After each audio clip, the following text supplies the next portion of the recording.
Hey everyone, this is Dr. Drizzle and welcome to the National Parks Expedition Challenge. Today we are thrilled to be at Harpers Ferry National Historical Park with our brand new friend Ranger George, who wants me to let you know his last name is Best, so he's really our best friend. Ranger George, thank you so much for allowing us to come on this beautiful first day of spring in 2021.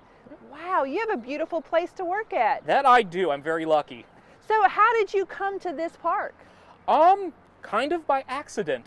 I was in college. I was studying history in college, and I wanted to do an internship of some sort during the summer. I just had no idea what, partly because I didn't know what I wanted to do with my history degree.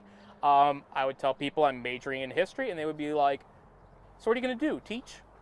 I was kind of thinking, well, maybe, I don't know. So I was looking through a long list of internships my college just kept a list of, found Harpers Ferry. I recognized it from some of my history books, and I was like, this looks interesting. I'll give it a shot. Sent in an application. They gave me an internship, and they suckered me on in, and here I am. I showed up.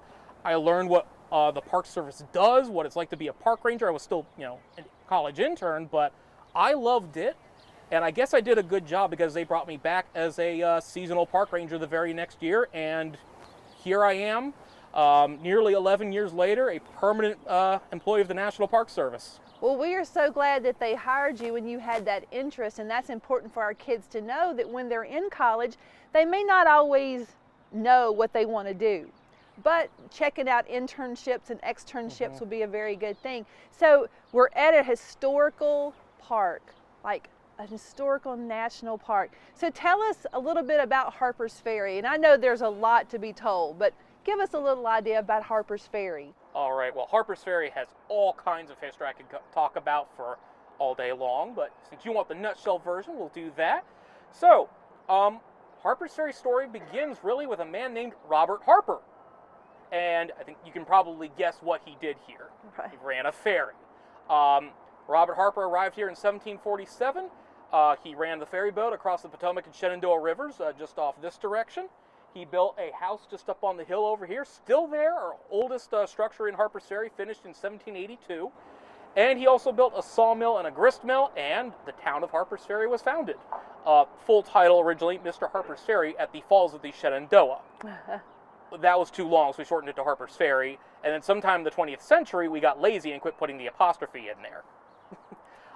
So that got started, and then our real, kind of big history begins with the establishment of the armory here.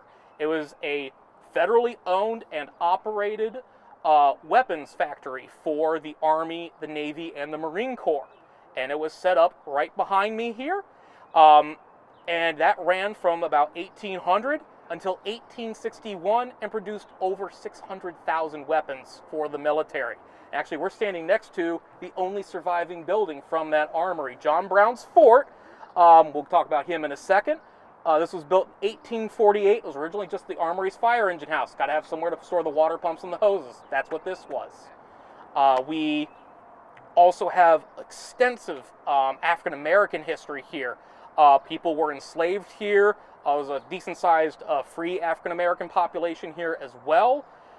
We have a little bit of Underground Railroad history. One of the ferry operators, Joseph Blanham, he was an African-American man, and he was actually put in jail for helping escaped slaves get across the river so they could head north, hopefully for them to freedom. And he was put in jail for a while because of that. And then this is probably most famously the site of John Brown's raid. John Brown was a white abolitionist who believed that it was necessary to use violence to bring about an end to slavery. He'd been spending most of his life working to bring it about peacefully. And by 1859, he just had it. He decided the only way this is going to change is if we resort to violence. And so Harpers Ferry was going to be the start of his war. He gathered 21 men, most of them fairly young. 3 of them are his own adult sons. and he leads them across the Potomac River on October 16th, 1859, to seize the armory and arsenal over here. There are a very large number of weapons in the arsenal buildings here that John Brown either plans to use or destroy, so they can't be used against him. He's hoping a small group of the local enslaved population will rise up and come and join him, become the core of his army, and then he could disappear into the mountains and use that as a natural fortress. It doesn't go according to plan. No one rises up to join him. He eventually gets trapped in this building by the local militia. Today we call them National Guard. Back then, they're less organized, more controlled by the local states, but it's the same thing. And so he is holed up in here. Thus now it's called John Brown's Fort. Word reaches Washington, D.C., and President James Buchanan sends out Colonel Robert E. Lee, future Civil War commander, and 90 United States Marines to deal with the situation at Harpers Ferry. On the morning of October 18th, 1859, they will storm this building and capture John Brown and his remaining men.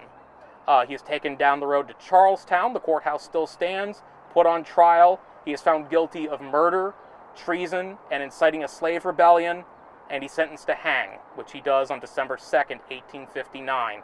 And I want to actually share with you his actual final words, which proved to be kind of eerily prophetic, like kind of almost predicted the future a little bit. I, John Brown, am now quite certain that the crimes of this guilty land will never be purged away, but with blood. I had, as I now think, vainly flattered myself that it might have been done without much bloodshed. And of course, I'm sure you know what comes only a year and a half later. Right. The Civil War. And Harpers Ferry is forever changed by the Civil War.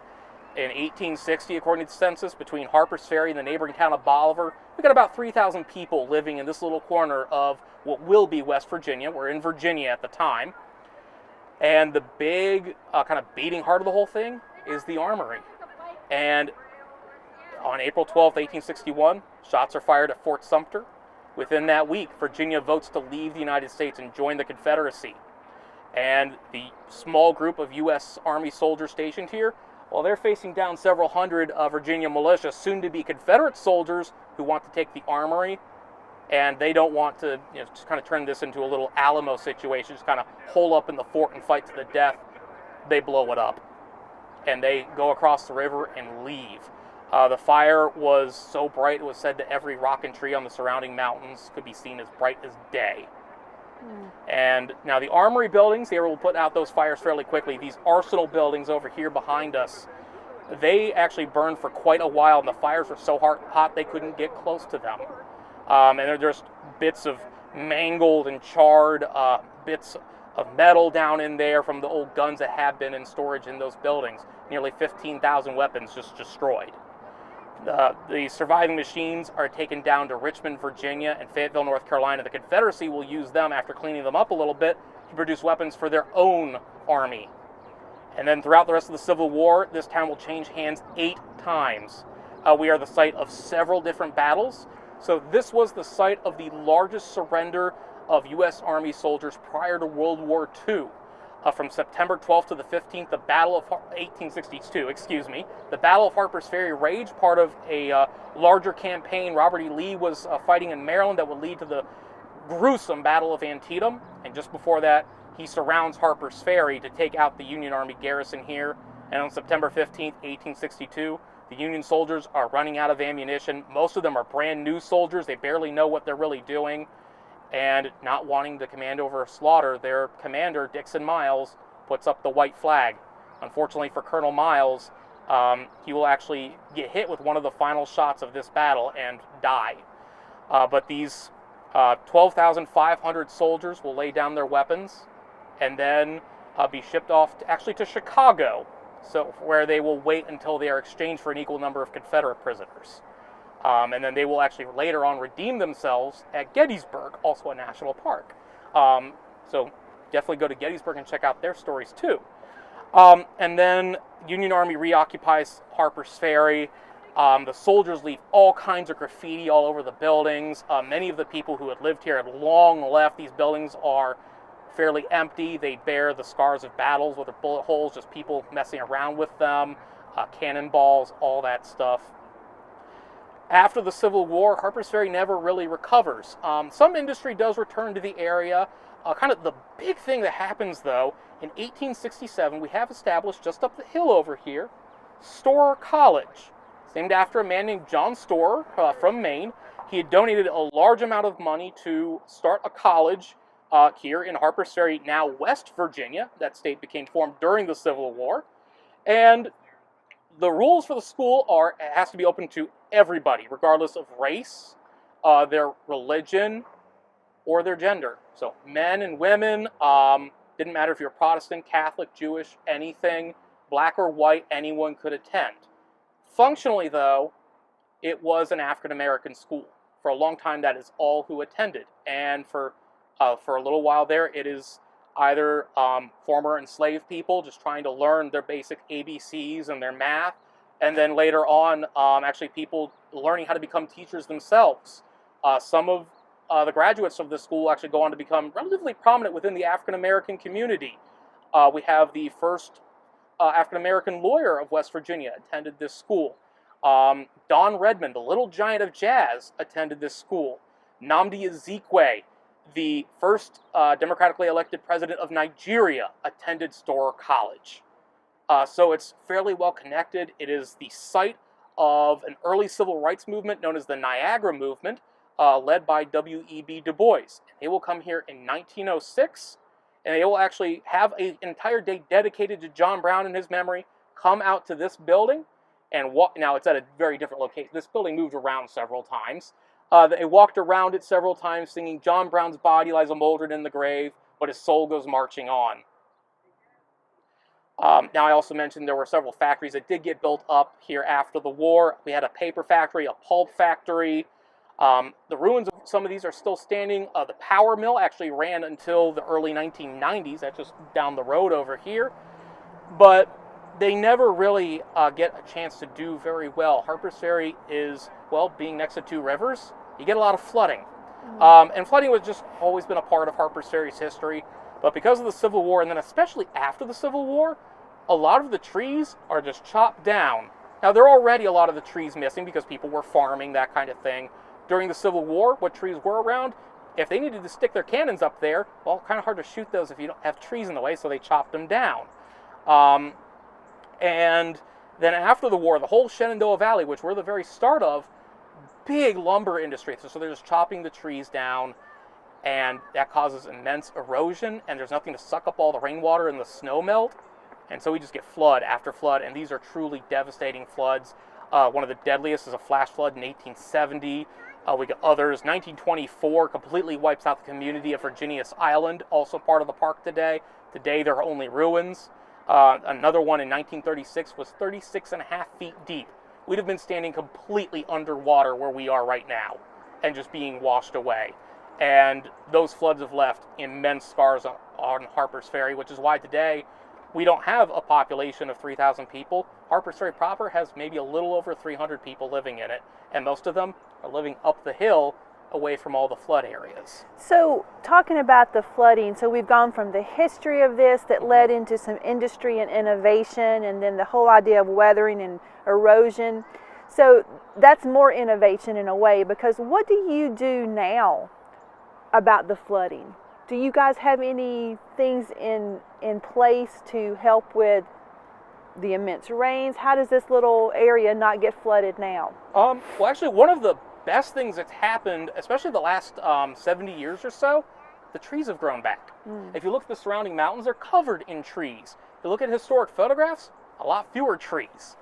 And actually, all through the Shenandoah Valley, all that beautiful fall foliage people love to go look at along Massanutten Mountain, 100 years ago wasn't there. It was just plain grass and dirt. Now we've got those trees back, and so we actually experience a good bit less flooding because of that. So long as we preserve some degree of the natural ecosystem, allow the trees to regrow and then suck up all that rainwater and snowmelt, we're usually okay. We do have plans in place so that if we are looking like we're going to get a flood that's going to reach the buildings, we can basically anything on all the first floors is able to be lifted up and loaded onto a truck, and we drive it up the hill, and just to keep it safe. We have all kinds, I won't bore you with the details, but we have documents kind of detailing how all this works, getting everything moved out, and it's basically all hands on deck, and we just move it out. And then afterwards we go in and we have a big cleanup project. Now our last major flood was in 1996, so it's actually been a while, and hopefully it will stay a while. Closest thing I've got to wood there. We actually had two in 1996, so we got extra hit. First was from just a large amount of snow melt, hit the river, it backed up when it hit the Potomac, and the Shenandoah flooded. And then later on in the year, a hurricane came through, which not much you can do about those, but those have also hit us. And as we kind of look into the future, you know, the Environmental Protection Agency has said that climate change could cause longer periods of drought and then longer periods of just downpours of rain. That can actually cause more flooding because you can saturate the ground and then it doesn't absorb the water as well. Or if the ground is just completely dry, it doesn't absorb the water as well. It's kind of like a wet sponge will actually soak up water quicker than a dry sponge. The earth is the same. And so we could be looking at potential worse flooding in the future, and that's something we're working on examining right now to kind of figure out what is the best way to keep these very special buildings and places down here in this flood zone safe and preserve them for the future. So that leads me probably to our STEM challenge. So I'm thinking about what could students around the country and the world do to help you solve that problem? If more floods do come, and we know that that's, you know, inevitable, what could they do? Could they create new types of innovations to help lift buildings? Could they create some new types of barriers with maybe a new twist on sandbags? Could they help with the writing of those documents that you say that actually creates a flood plan where you have to work? So I'm going to issue that to our kids right now. So students, what we want you to do is we want you to brainstorm ideas for Ranger George and the Harpers Ferry staff on what they could do to get ready for a possible flood here. It could be engineering ideas to help raise buildings. It could be new documents that would align with the Department of Interior, guidelines that would help them know when it's coming and then be able to move things quickly. It could be a new prototype for sandbags.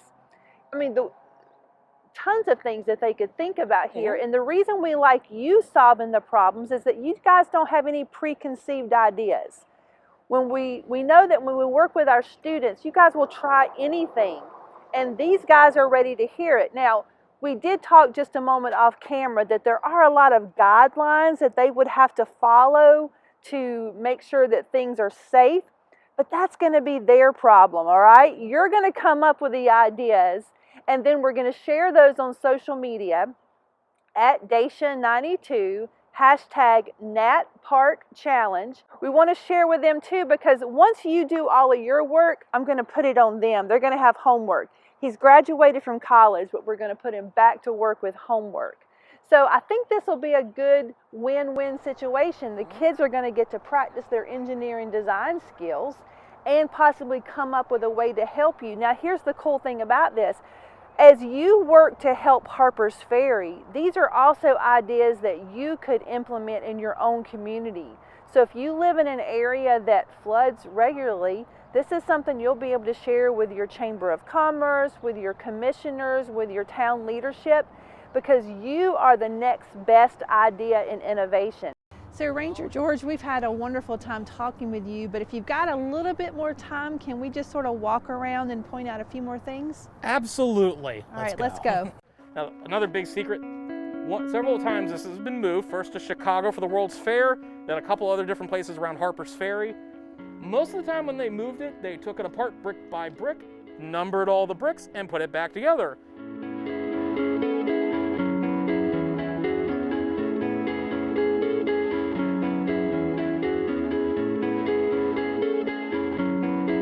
Superintendent's office. So this hill here, that's all the dirt from the railroad tunnel. The tracks used to come around the mountain, and then in the 1890s they dug through the mountain and built tracks up here. And then later on, they built a new bridge that kind of bypassed that. So John Brown's Fort used to be where that monument is, except it's street level. Okay. The Whitehall Tavern belonged to Frederick Roeder, a German immigrant. He was actually one of Harpers Ferry's first casualties of the Civil War.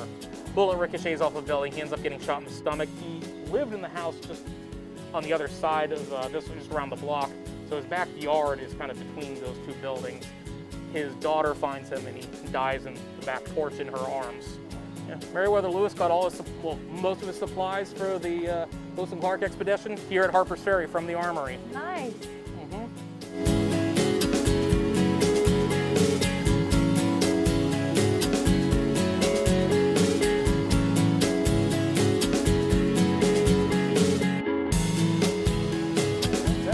Harpers Ferry power plant.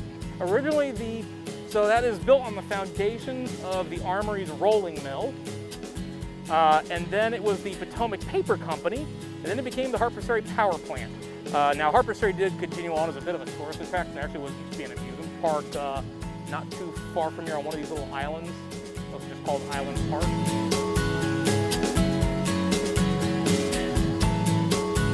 This whole Armory buildings. You can see like the stones and whatnot from it. That's the retaining wall there for the river. Canal would have cut through. There actually used to be a little tunnel, but you can see like the old pipes that used to feed from the canal into the building.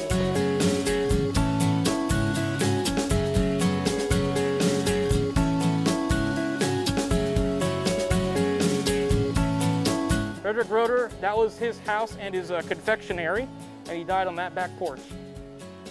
And he's buried up the hill in the Lutheran Cemetery. I'd like to think that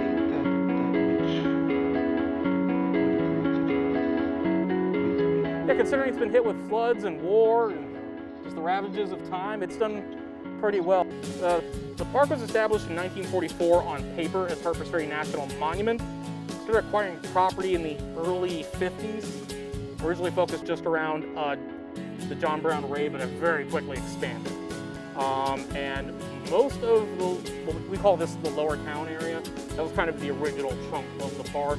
Not long after that, Store College got added to it, or what was left of it. And then we quickly started adding in a lot of the battlefield land. And I believe our last acquisition, actually our most recent acquisition was just a couple years ago, the Altstadt Farm.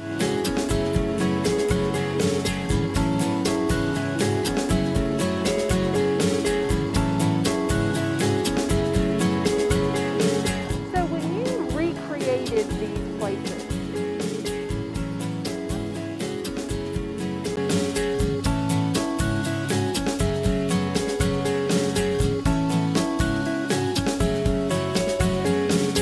Let's head toward the river.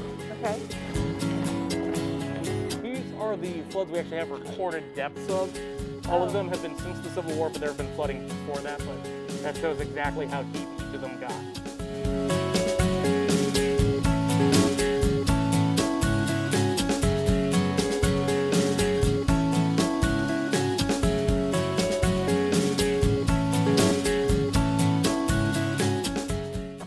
So, Ranger George, my best friend, if these kids want your job, don't be afraid, but they might want your job, what could you tell them that would encourage them or get them ready, knowing that these are K-12 kids? Like, there's kindergartners watching this that still have a few more years of school, but then we also have high school kids that are a little bit looking closer to the future. So if you'll look in the camera and just give them some advice. Absolutely. We encourage all of you to get involved in your national parks, even if it's just as simple as visiting them and talking to us. We love chatting with people about the places where we work. We work here because we love it, and we want you to love it too. So always talk to us. If you're interested, you can pick up a junior ranger program, and these are good for any age, whether you're a kindergartner, you're a senior in high school, or if you want your 100-year-old great-grandma to do it, we've done that too. Doesn't matter. Come on in, do the program. Great things you can do are, of course, volunteer. If you're under 18, you do need a parent's permission, but we can find all kinds of projects, whether it's just you want to come in and help clean up, you want to be a regular volunteer helping us staff our visitor center, that is also wonderful. If you're going into college, absolutely look at internships like what I did. That is a great way to get in. Always check for maybe seasonal positions. And the Park Service hires a variety of different kinds of people. A lot of them are temporary jobs. So if you're just in school or you're kind of in between and not really sure what you want to do, we have all kinds of 6-month positions, whether you want to do maintenance, archaeology. What I do, we call it interpretation. We have historians, we have biologists. Actually, not too long ago, I saw a park out in Montana hiring cowboys. You can do almost anything for the national parks. So all jobs are posted on usajobs.gov. Visit the Park Service website, nps.gov, and just come to a national park. Talk to the rangers, talk to the volunteers. And actually, if you're in high school, look up the Youth Conservation Corps. A great way for you to get involved and also build up a little money for yourself so that you can then spend it exploring all these national parks. Absolutely, and doing all the things that he suggested is going to build up your resume now. So I was recently asked by a 3rd grader, is it too soon to start preparing? And the answer is no, we want you to start preparing now for the future. You notice that we are standing about 10 feet apart, so we are still filming during the COVID-19 pandemic, but we are being very safe out here. We're not going to but we are going to give each other a virtual high five. I want to thank Ranger George and Harpers Ferry for letting us attend today. It's been a beautiful trip, but I just want to remind you that you matter. What you do now will impact the world, and as adults, we've had our chance, so we're looking to you to solve the problems. This is Dr. Drizzle from Harpers Ferry National Historical Park, out.